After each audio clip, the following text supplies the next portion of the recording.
Amen. Alors, Pierre le messager. Bonjour, bonsoir, frères et sœurs dans le Seigneur, chers amis Facebook. Alors, tel que prévu, tel que promis, manière de parler, le sujet sur l'épilepsie, OK? Quelqu'un m'a demandé la semaine dernière, parce que j'ai fait une capsule concernant la possession démoniaque, et quelqu'un m'a demandé, est-ce que l'épilepsie est une sorte de possession démoniaque ou c'est vraiment d'ordre physique et non spirituel? Alors, simplement, j'ai dit, OK, ce serait bon de faire des recherches. C'est ce que j'ai fait sur le web. Et j'ai trouvé la faculté de médecine de Genève qui en dit long. Il en dit long sur le sujet de l'épilepsie. Et par la suite, en finale, on va voir la parole de Dieu également, OK, concernant la possession démoniaque versus l'épilepsie. Alléluia. Donc, j'espère que ça va être clair, net, précis. Je vous demanderai une attention vraiment toute particulière, parce qu'il y a des termes assez scientifiques, assez médicaux.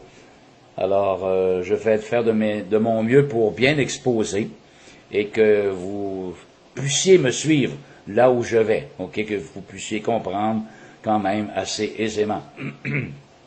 Alors, on va voir premièrement la définition, OK, selon la faculté de médecine de Genève, la définition du mot épilepsie. Et par la suite, on va voir l'historique des premières descriptions de la pathologie. Ensuite, on va avoir des opinions divergentes sur l'épilepsie. Il y a bien longtemps de cela, et même encore aujourd'hui.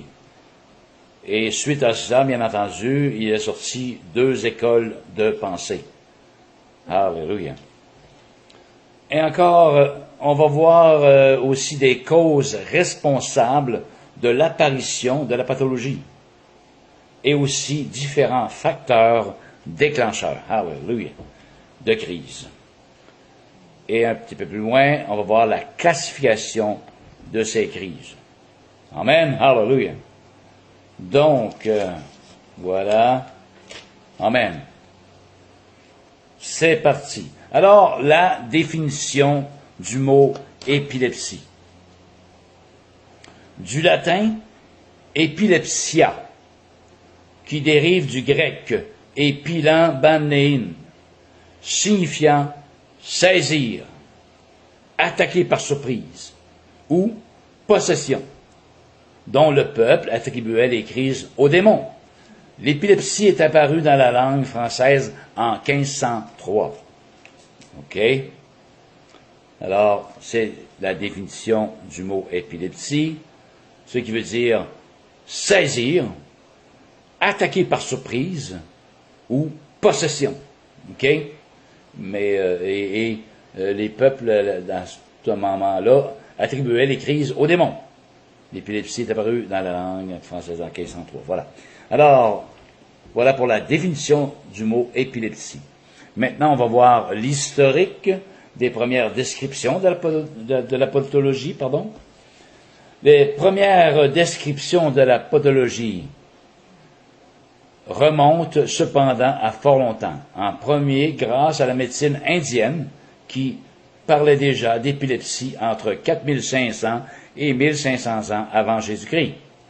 Au début, l'épilepsie était caractérisée uniquement par les crises tonico-cloniques, qu'on pensait être la seule manifestation de la pathologie. Disons que c'est la crise la plus grave, OK, d'entre les crises épileptiques, c'est la crise la plus grave, tonico-clonique. On va voir ça un petit peu plus tard. Les historiens ont également retrouvé une série de tablettes datant de plus de 2000 ans avant Jésus-Christ qui appartenaient aux Babyloniens et qui traitaient de l'épilepsie de façon détaillée, en discernant notamment les différents types de crises qu'ils avaient pu observer. Alors voilà pour l'historique. Maintenant, les opinions divergentes sur cette pathologie, sur l'épilepsie, il y a bien longtemps, alléluia, les Alors voilà, la pathologie a souvent été associée à la religion, comme l'ont fait les Grecs, qui l'ont longtemps considérée comme une maladie sacrée. J'ai pas fait ma recherche de ce côté-là, mais oui, c'est le contraire de l'autre qu'on va voir. D'autres l'ont décrit comme une possession démoniaque. Tout à fait le contraire. Une attaque de démons ou un phénomène surnaturel comme durant le Moyen Âge. OK? Alors, c'est les opinions divergentes, diverses opinions. Amen. Par la suite, on va voir maintenant qu'il en découle deux écoles de pensée. Amen. Mais avant, ici, en 1815, un certain Jean-Étienne Esquirol distingue les attaques légères des attaques sévères, qu'il définit respectivement comme petit mal et grand mal. Vous voyez, il y a différentes sortes de crises dans l'épilepsie. Anyway. Les descriptions cliniques systématiques de l'état mental sont apparues tardivement, soit seulement dès le début du 19e siècle, par les aliénistes français. Ces derniers ont commencé à considérer l'épilepsie comme une maladie mentale. Première école de pensée, c'est une maladie mentale, grave aboutissant à la démence. C'est à cette période, aux alentours de 1860, qu'est apparue la notion d'équivalent épileptique, qui rassemble tous les troubles mentaux aigus, à début et fin brusques, en absence de convulsions. De la sorte, on a étendu à ce moment-là, de façon disproportionnée, la définition de l'épilepsie. On a mis trop, un peu, OK? On a décidé de prendre tous les mots mental, M-A-U-X, mentaux, et on l'a rassemblé, et on a dit, bon, ça fait partie de la pathologie de l'épilepsie. Alléluia. Donc, voilà, et aussi en 1873, alors que l'électroencéphalogramme n'est pas encore sorti, John Huggins Jackson fait l'hypothèse que ce sont de brutales décharges électriques qui sont à l'origine de la maladie. Selon leur déplacement, celles-ci définissent le caractère de la crise. Vous voyez les deux écoles de pensée, ce sont des troubles mentaux, OK, maladie mentale grave aboutissant à la démence. Et de l'autre côté, c'est du côté physique, que c'est un dérèglement finalement de décharges électriques qui sont à l'origine de la maladie. OK? Et l'épilepsie, on continue dans la pathologie, l'épilepsie est un trouble psychique caractérisé par des changements soudains et brefs dans la façon de fonctionner du cerveau. Un dysfonctionnement qui se manifeste sous forme de crise. Elle est un trouble de l'activité normale du cerveau et n'est évidemment pas contagieuse. Ce n'est pas une maladie mentale. Vous voyez ici, c'est le contraire, c'est physique, il n'y a rien de mental là-dedans. Ce n'est pas une maladie mentale, elle est due à un embrasement non contrôlé de l'activité électrique du cerveau. Bon. Alors, les deux écoles de pensée, c'est des troubles mentaux ou c'est des troubles physiques, un ou l'autre. Alors, on distingue différentes périodes autour d'une crise épileptique. La période ictale représente la crise. La période post-ictale constitue la période qui suit la crise et pendant laquelle l'individu peut être désorienté, agressif ou présenter des troubles neurologiques divers. C'est durant cette période que l'on procède à l'examen psychologique, car celui-ci peut fournir des informations précieuses sur la zone du cerveau qui est épilogène. En effet, bien que la crise soit terminée, la partie du cerveau responsable de la crise peut encore présenter quelques dysfonctions. Amen. Hallelujah. Allons plus loin maintenant. Allons voir quelques causes qui sont responsables de l'apparition de la pathologie et également aussi différents facteurs déclencheurs de crise. OK? Alors, différentes causes peuvent être responsables de l'apparition de la pathologie. Une cause connue, dite symptomatique, liée par exemple à une lésion ou à un trouble du métabolisme. OK, donc il y a lésion physique ou un trouble du métabolisme. On parle vraiment physique ici, au niveau du cerveau, du cortex, plus particulièrement. Ensuite, une autre cause, celle-ci, elle est non déterminée, mais liée à une anomalie du cerveau, dite cryptogénique. OK, elle est une cause non déterminée, mais liée à une anomalie du cerveau, dite cryptogénique. Et qu'est-ce que veut dire cryptogénique? Allons voir cryptogénique. Pardon. Je vais devoir...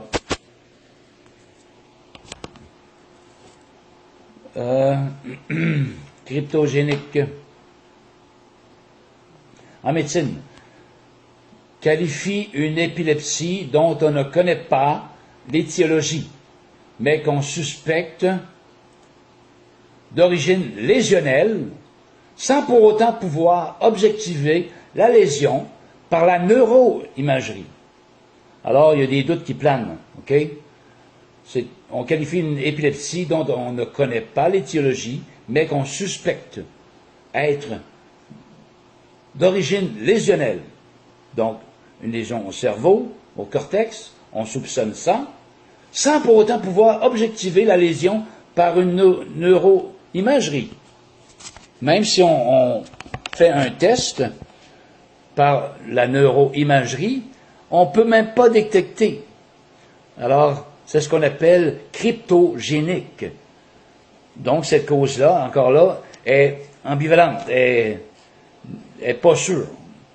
Et comme troisième cause, une cause carrément inconnue, dite idiopathique, qui constitue plus de la moitié des cas.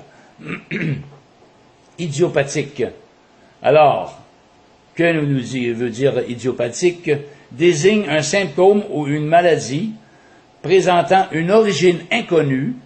Cette affection se développe indépendamment de toute autre pathologie et s'oppose donc aux maladies dites symptomatiques. Si la plupart du temps, les maladies disposent de plusieurs causes, il arrive que certains États ne trouvent aucune explication visible ou avérée. Dans ce cas-là, on parle de maladie idiopathique. C'est un terme employé en nosologie, une branche de la médecine qui établit les classifications des maladies. Alors, idiopathique, c'est ça, désigne un symptôme, une maladie présentant une origine inconnue. Donc, c'est complètement inconnu. Alors, il arrive que certains États ne trouvent aucune explication visible ou avérée. Ni lésionnelle, ni... c'est pas physique. OK? C'est carrément inconnu. Idiopathique. Alléluia.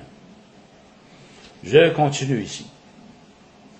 Alors, une cause non déterminée, cryptogénique, et une cause inconnue, dite idiopathique. Alléluia.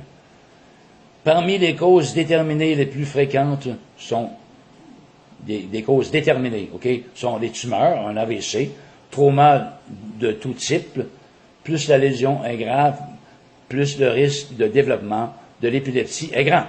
Altération du développement du cerveau du fœtus, blessure cérébrale lors de l'accouchement, séquelles d'infection, méningite, encéphalite, intoxication, drogue, alcool. Alors oui, ici c'est carrément physique, cette cause-là physique. Donc, différents facteurs maintenant, on a vu les causes, des facteurs maintenant qui peuvent des facteurs déclencheurs de crise. Alors, on est décrit comme pouvant déclencher des crises chez les sujets prédisposés. Citons le stress, la mauvaise alimentation, un non-suivi du traitement, la stimulation lumineuse, intermittente, genre stroboscopique, comme un stroboscope qui flash beaucoup, une lumière étincelante, un horaire de repas irrégulier, un état fébrile, un manque de sommeil et les émotions fortes. Par exemple, certains patients présenteront plus facilement des crises lorsqu'ils sont en manque de sommeil. D'où l'intérêt de procéder à un sevrage de sommeil pour provoquer la crise lors d'une investigation par électroencéphalogramme. Les patients sensibles à la stimulation lumineuse stroboscopique peuvent présenter des crises en jouant aux jeux vidéo ou en regardant des clips télévisés. Un exemple frappant concret est celui du clip du rappeur Kanye West, le titre All of the Lights, qui a déclenché des crises d'épilepsie chez des individus prédisposés et a pour cette raison été supprimé temporairement du site YouTube pour des raisons médicales. Alors, d'autres raisons physiques qui sont déclencheurs des crises épileptiques. Ce sont ce que je viens d'énumérer là. OK? Manque de sommeil, des stroboscopes, des lumières trop intensantes, une malnutrition, un non suivi du traitement, etc. OK? Amen. Hallelujah. Ensuite, les crises peuvent se manifester de différentes manières. Toutes les formes d'épilepsie présentent un type de crise particulier. Mais une crise n'est pas forcément une manifestation d'épilepsie. OK? Je répète, une crise n'est pas forcément une manifestation d'épilepsie. Hallelujah. Maintenant, on va voir la classification de ces crises. La classification se fait à différents niveaux.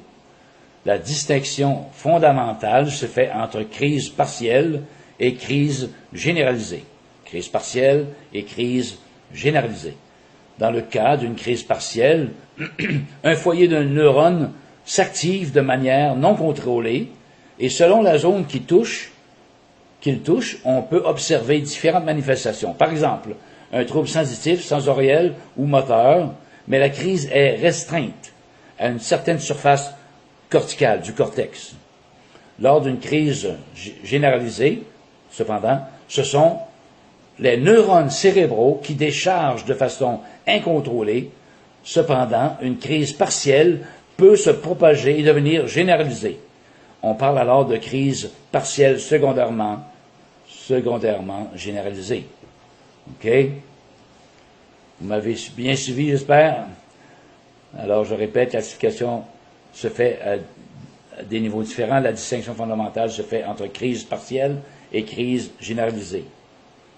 Partielle, c'est un foyer de neurones s'active de manière non contrôlée et selon la zone qu'il touche, on peut observer différentes manifestations, par exemple un trouble sensitif, sensoriel ou moteur, mais la crise est restreinte, OK, à une certaine surface du cortex. Lors d'une crise généralisée, cependant, ce sont tous les neurones cérébraux qui déchargent de façon incontrôlée. Cependant, une crise partielle peut se dégénérer, propager et devenir généralisée. On parle alors d'une crise partielle secondairement généralisée. Alors, on va voir maintenant les crises partielles dont il vient de parler. Les crises partielles sont subdivisées en deux grands groupes, partielles simples et partielles complexes. On distingue ces deux types selon s'il y a ou non une rupture de contact, lequel cas on parle de crise partielle complexe. Une rupture de contact avec la réalité, c'est ce qu'on veut dire. Certaines crises partielles se manifestent par une activité motrice exagérée, comme par exemple la clonie d'un membre ou la déviation de la tête ou du regard d'un côté. D'autres peuvent se caractériser par des fourmillements dans un membre, paresthésie. Des crises auditives où l'on entend des voix ou bruits. Oh! L'épilepsie partielle peut aussi toucher d'autres sens, comme le goût et l'odorat. Des crises partielles végétatives regroupent des manifestations sensitives et motrices, des sphères digestives, urogénitales et cardiovasculaires, ce qui peut donner lieu, par exemple, à des vomissements, une perte d'urine ou des palpitations cardiaques. Enfin, certains signes psychiques peuvent se présenter comme des illusions ou hallucinations. Fait que ici, les crises partielles, on voit que personnellement, je ne crois pas que ce soit vraiment physique. Des fois, on détaille des faits physiques du cortex et ainsi de suite, du cerveau, mais à voir ce qui se passe, le résultat final, entendre des voix et des illusions ou des hallucinations, c'est plus que physique. OK? Selon moi, c'est vraiment spirituel. Sous toute réserve. Hallelujah. Alors, on a vu les crises partielles, simples et partielles complexes. Maintenant, les crises généralisées. Qu'est-ce que c'est? Les crises généralisées mènent, dans la plupart des cas, à une perte de connaissance. Oh oh!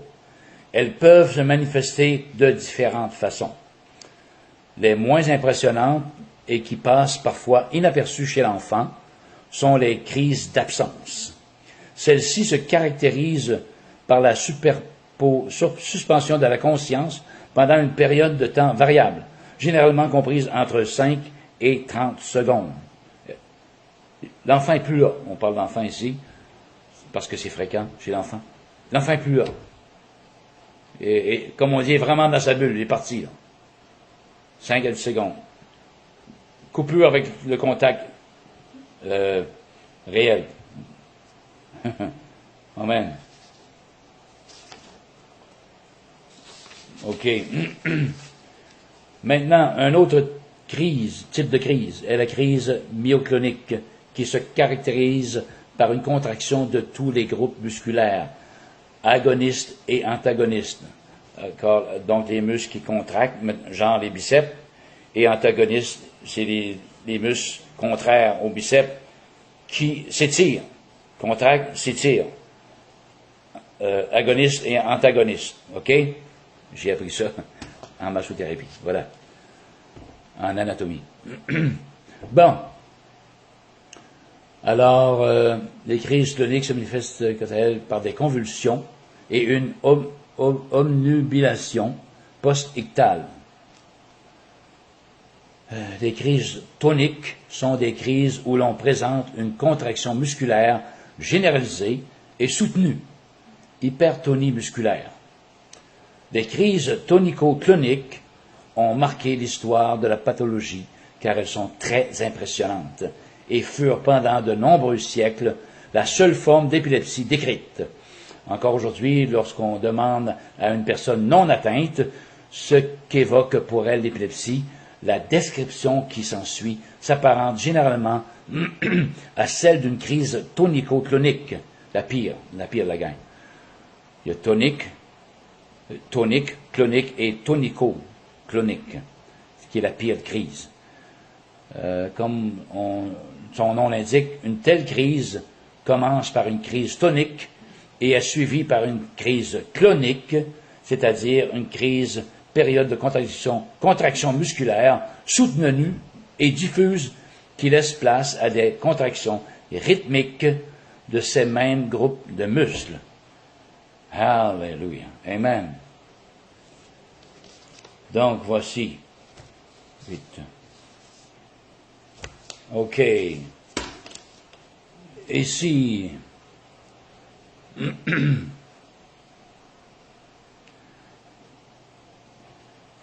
Bon. Maintenant, je vais lire sur le net concernant la crise. OK.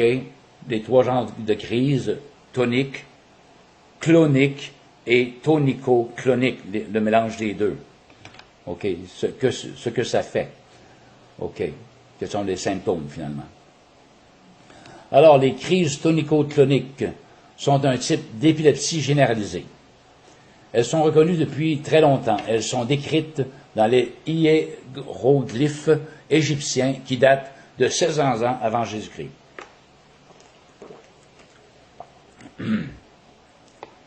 Les crises toniques comportent un raidissement soudain et la contraction des muscles toniques. Les crises cloniques, CL, comportent des fibrillations ou des spasmes d'un ou plusieurs muscles. Et les crises tonico-cloniques, les deux mélangés ensemble, sont une combinaison de ces deux types dans un modèle précis. Cette page porte sur l'épilepsie tonique, clonique et tonico-clonique et sur leurs variations. Alors, on peut utiliser d'autres noms aussi pour ces types de crises-là. Les crises tonico-cloniques, surtout, on peut l'appeler le grand mal, ou convulsions généralisées, ou crise épileptique, épilepsie motrice. Alors, les crises cloniques comportent des spasmes, comme on disait tantôt, contrairement aux crises myocloniques qui ne comportent que quelques secousses ou spasmes sans rythme particulier. Et les crises tonico-cloniques maintenant. Le premier signe d'une crise tonico-clonique est que l'enfant pleure ou pousse de forts gémissements et tombe ensuite par terre. L'enfant pourrait perdre conscience à ce moment ou plus tard pendant la crise. Pendant la phase tonique, l'enfant est rigide, sa mâchoire est crispée, il peut cesser de respirer et devenir bleu.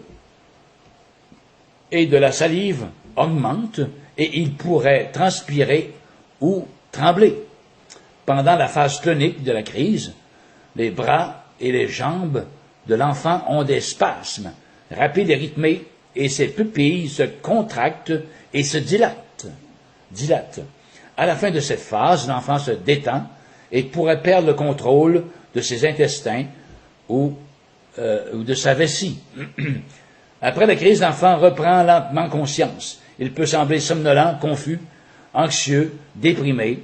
Cette phase post-critique peut durer plusieurs heures. Les crises tonico-cloniques durent en moyenne environ 1 minute, mais elles peuvent durer plus longtemps.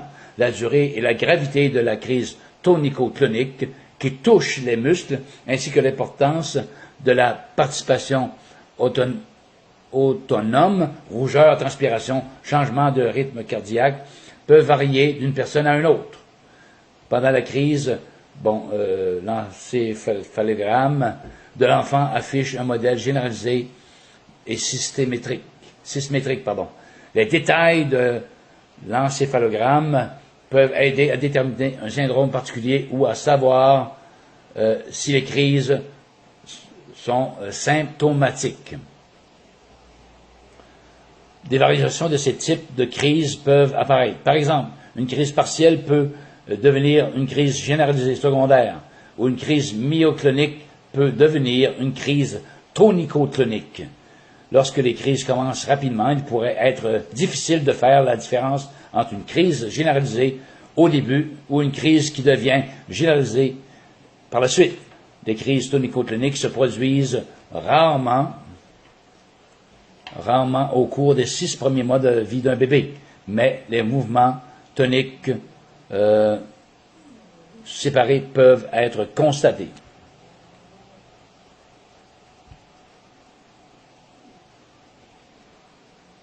Alors, je vais revenir un petit peu à l'arrière. J'ai oublié un petit bout de phrase. Lors des premiers signes d'une crise tonico-clonique. Alors, c'est ça, pendant la phase tonique, l'enfant est rigide, sa mâchoire est crispée, il peut cesser de respirer, comme j'ai dit tout à l'heure, devenir bleu, et de la salive ou de l'écume peut s'écouler de sa bouche. Son rythme cardiaque, sa pression sanguine augmente, et il pourrait transpirer ou trembler. Bon. Et pendant la phase clonique de la crise, les bras et les jambes de l'enfant ont des spasmes rapides et rythmés, et ses pupilles se contractent et se dilatent. Voilà. J'avais oublié de dire ça, de citer ça. Donc, voilà ce que on va aller un petit peu plus loin, de l'étude sur le web de la Faculté de médecine de Genève. OK. Et ici, ça se termine ici. Il est aussi intéressant de noter que l'épilepsie ne touche pas que les êtres humains, mais également certains animaux. On parle principalement d'épilepsie canine et féline. Cependant, cette pathologie existe probablement chez bien plus d'animaux, mais n'est pas diagnostiquée. OK. Donc, maintenant,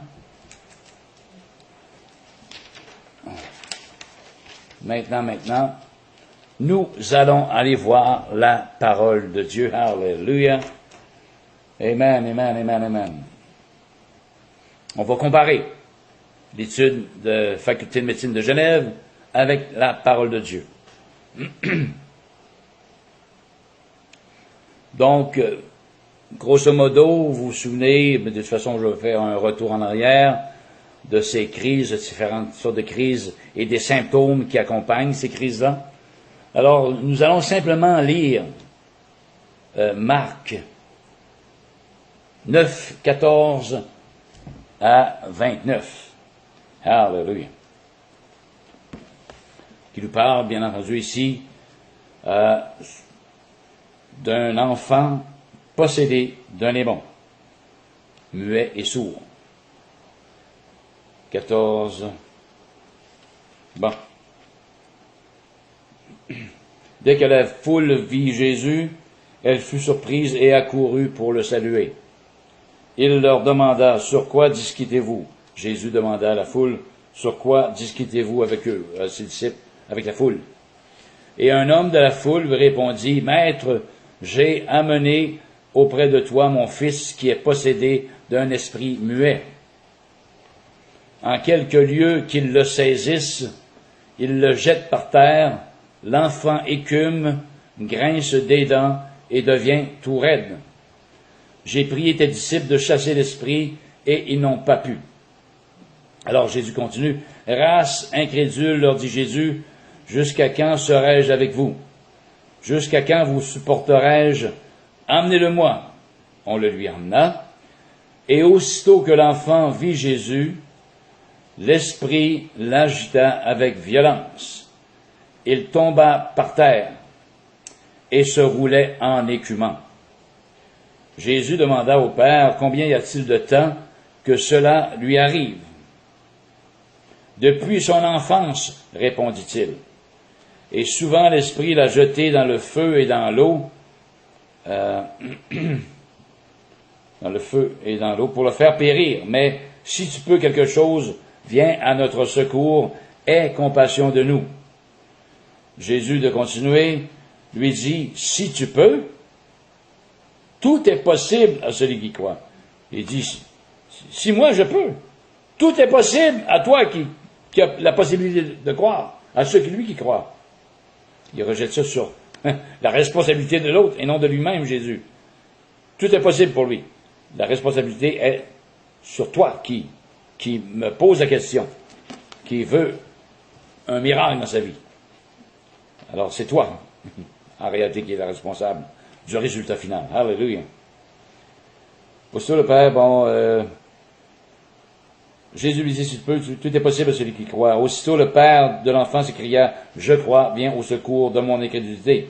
Alors Jésus, voyant accourir la foule, menaça l'esprit impur et lui dit, esprit muet et sourd, je te l'ordonne, sors de cet enfant et n'y rentre plus. Et il sortit en poussant des cris et en l'agitant avec une grande violence. L'enfant devint comme mort, de sorte que plusieurs disaient qu'il était mort. Mais Jésus le prit par la main, le fit lever, et il se tint debout. Alléluia. Ainsi de suite, et pourquoi les disciples, on n'a pas pu chasser ce démon. Et alors Jésus dit, cette espèce-là ne peut sortir que par la prière et par le jeûne. Alléluia. Amen, amen, amen. Alors, est-ce que vous avez peut-être vu des similarités entre ce que je viens de lire de la parole de Dieu, possession démoniaque, et ce que j'ai vu ici, surtout de la crise tonico-clonique, des similitudes, vous avez vu? Alors, on va aller voir ici. L'Esprit nous dit que, c'est-à-dire la Bible,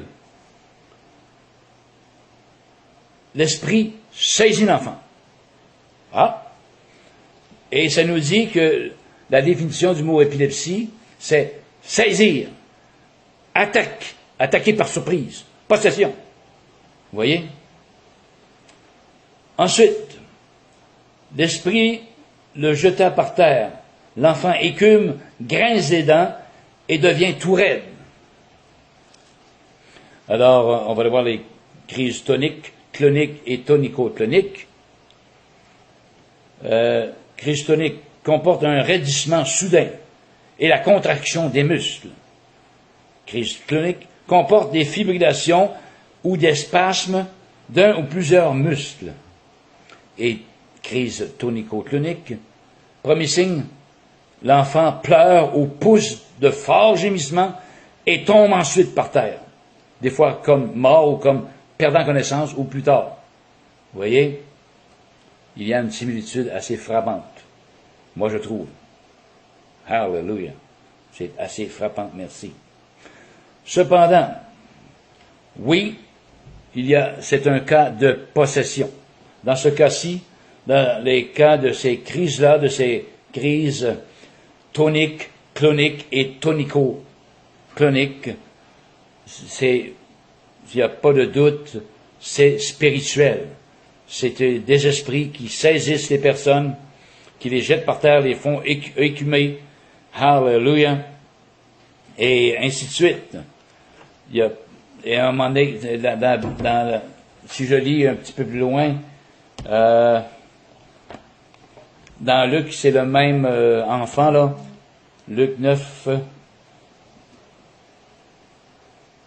un esprit le saisit et aussitôt il pousse des cris. Et l'esprit l'agite avec violence, le fait écumer et a de la peine à se retirer de lui après l'avoir tout brisé. C'est un esprit qui vient, qui saisit, mais par la suite se retire. Comme ces cas-là, l'épilepsie, certains cas épileptiques, c'est vraiment des possessions, soudain, sans avertissement, et qui se répètent un peu plus tard dans la vie. OK? Hallelujah. Et cet enfant-là, l'esprit voulait le jeter dans l'eau ou dans le feu pour le faire périr. C'est le but des démons, faire périr l'être humain. Hallelujah. Sans avoir reçu le pardon de ses péchés en Jésus-Christ. Amen. C'est le but des démons, de la possession démoniaque. C'est le but qui est encouru par les démons. Vous faire périr. Alléluia. Donc, comme ici, ça nous dit aussi, que je viens de dire en finale, la possession peut être aussi, pas la possession, mais médicalement parlant, physiquement parlant, il est aussi intéressant de noter que l'épilepsie ne touche pas que les êtres humains, mais également certains animaux. On parle principalement d'épilepsie canine et féline, chien, chat. Pourquoi? Chien, chat, en particulier? Parce que ce sont des amis de l'être humain. On garde des chiens, des chats à la maison. Et si la personne à la maison est possédée, moi je dis que ça peut se transmettre dans le chien ou dans le chat.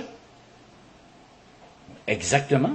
Nous avons un exemple, alléluia, dans la parole de Dieu. Cependant, c'est une épilepsie porcine. On va parler comme l'homme parle, la science parle. Épilepsie porcine. OK.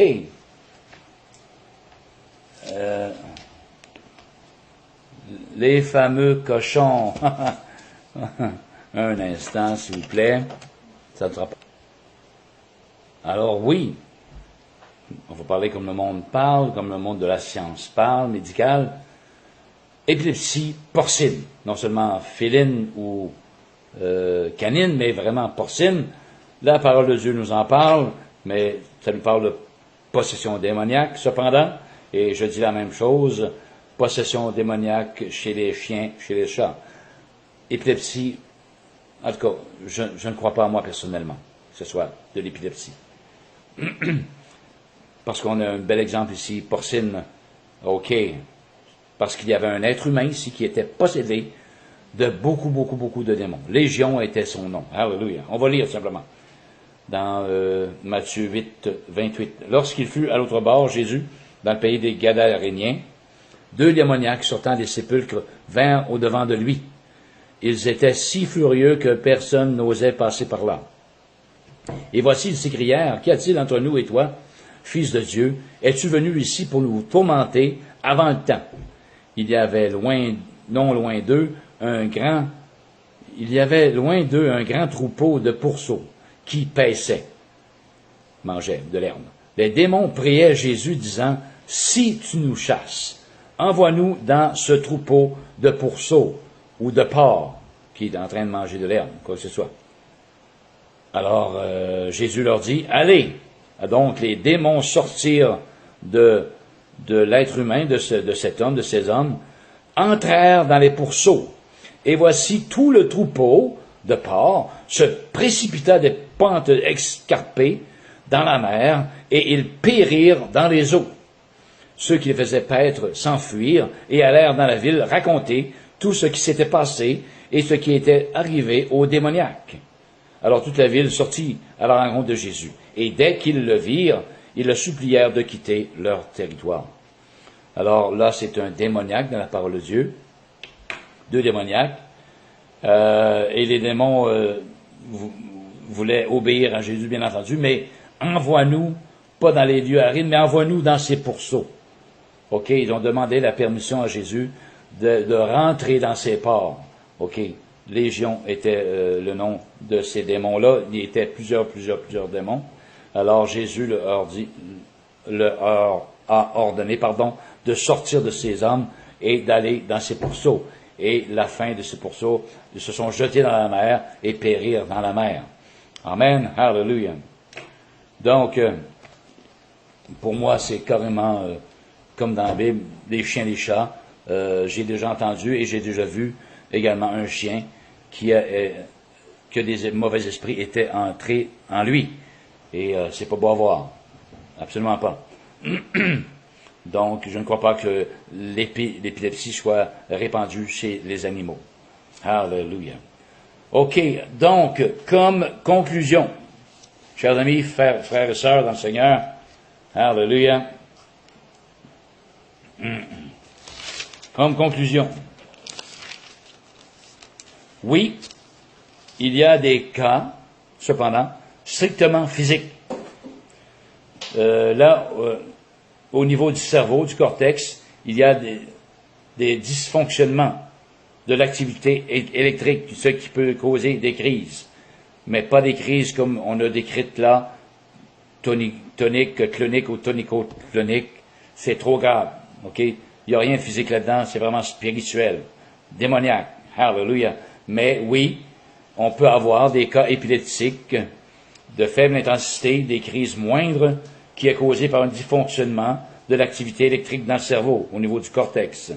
Et cependant, ce qui peut régler le problème avec de la médication, et également par une intervention chirurgicale. Et ensuite, la personne est remise de bon pied. Oui, physiquement, ça se peut, mais à faible dose, comme crise. Mais, de l'autre côté, les crises qu'on vient de voir, c'est carrément, et j'en suis carrément convaincu que c'est de la possession démoniaque. Ce qu'on a lu, OK, concernant l'enfant qui était possédé, des symptômes qui étaient chez lui sont les mêmes symptômes finalement que ces crises toniques, cloniques et tonico-cloniques. Ce sont des crises généralisées. OK? Ce sont les mêmes symptômes et c'est chez les enfants également. Bien souvent, ce sont chez les enfants. Et je crois de tout mon cœur que c'est d'origine spirituelle démoniaque. OK? Donc, il y a un côté physique, oui, qui est vrai, à faible dose et des crises faibles, mais les dernières crises qu'on vient de voir, c'est carrément comme la Bible nous enseigne, possession démoniaque, sans aucun doute. Alors, comment donc détecter une activité démoniaque chez une personne qui présente des symptômes épileptiques lors d'une crise? Donc, bien sûr, le discernement des esprits serait très utile dans ces cas-là. Mais, cependant, il n'est pas conseillé à monsieur et madame tout le monde de se prêter, à cet exercice-là. Si vous n'avez pas aucune autorité spirituelle pour contrer ces démons-là, on fait fi, on ne touche pas à ça. C'est complètement déconseillé. Parce que dans la parole de Dieu, on voit à quelque part que les fils de Sceva ont essayé de chasser les démons. C'est dans Actes des Apôtres, ça nous dit, au nom de Jésus que Paul prêche, je t'ordonne de partir, blablabla. Et les démons ont répondu à ces gens-là, nous connaissons Paul et on connaît Jésus, mais vous, qui êtes-vous?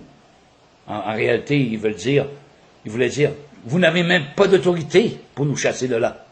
Qui êtes-vous? Alors, si l'autorité vous n'est pas donnée de la part du Seigneur Jésus-Christ, il est absolument conseillé de ne pas toucher et d'exercer d'exorcisme à ce niveau-là.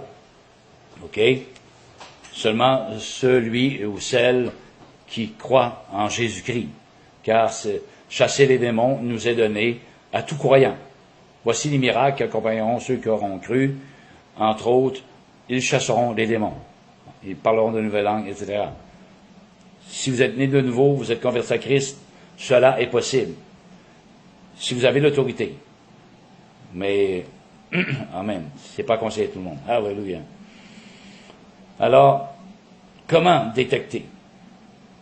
Et si on n'a pas quand même le discernement des esprits, que peut-on faire en tant que croyant dans cette situation particulière?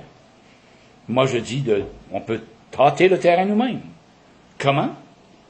En confrontant l'entité sur le champ. Right on the spot, comme on dit. En confrontant. Hallelujah. Mais l'homme de Dieu, la femme de Dieu, l'enfant de Dieu, quand même, va avoir un certain discernement. On va le percevoir. On va le percevoir et on va confronter. Ces démons-là, ces démons-là, dans cette personne qui est en crise épileptique. On va voir spirituellement la différence entre les petites crises qui sont neurones ou les crises plutôt spirituelles, démoniaques. Hallelujah. Donc, mais c'est pas conseillé à tout. C'est pas mal tout ce que j'avais à dire, frères et sœurs, chers amis. Alors, j'espère que j'ai été le plus clair possible. Oui, il y a je répète comme conclusion, il y a des cas épileptiques d'ordre neurone, cortex cérébral, physique, dont on peut pallier ces symptômes par de la médication ou par une chirurgie quelconque au cerveau, tout à fait physique, qui n'a rien à voir avec le monde spirituel ou démoniaque.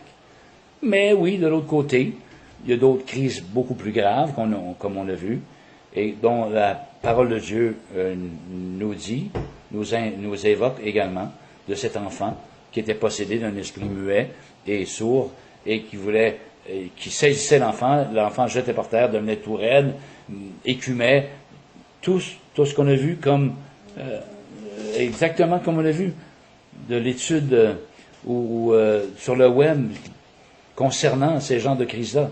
L'enfant écume, l'enfant devient tout raide, des convulsions, les orbites, ils shake de partout, etc. C'est carrément identique à la parole de Dieu. Hallelujah. Et nul doute que c'est possession démoniaque. Et ensuite, l'esprit se retire. Il vient, par surprise, attaque, saisit.